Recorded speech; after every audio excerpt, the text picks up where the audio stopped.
Prince Charles called it the Great Chinese Takeaway, while China saw it as Hong Kong's return to the motherland.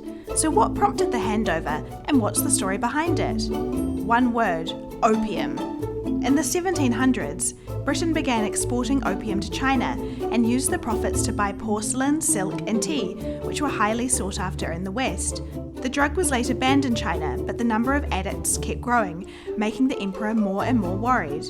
He tried to stop the opium trade, but Britain wasn't having it. The conflict escalated into the First Opium War. Britain's military was much stronger, so it held all the cards when the two empires signed a peace deal in 1842. Under the Treaty of Nanking, Hong Kong Island was permanently given to Britain.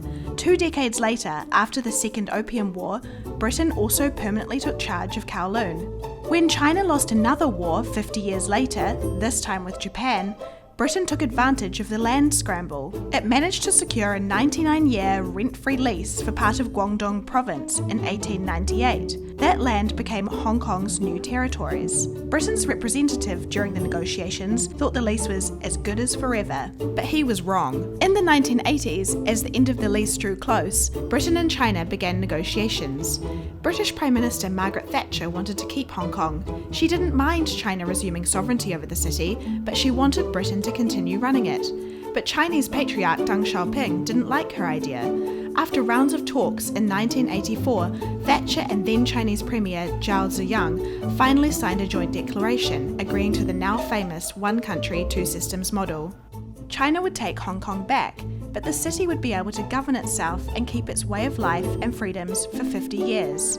On July 1, 1997, after 156 years of British rule, Hong Kong was once again part of China. The handover was referred to as Hui Gui, an emotive Mandarin term which means the return or union of something that was lost. It was a change from the 1980s, when China used the term shou hui, meaning to take back. Thanks to the one country, two systems model, Hong Kong got its own mini-constitution, the Basic Law. It allows the city to have its own lawmakers and legal system, and sets out the fundamental rights of citizens, including freedom of speech and freedom of the press. 20 years on, signs of British influence still linger in Hong Kong, but there are plenty of reminders of China's growing presence. The one country, two systems experiment is approaching its halfway mark. In 2047, China's promise to allow Hong Kong to maintain its way of life will expire. What will happen to the city if China imposes one China, one system?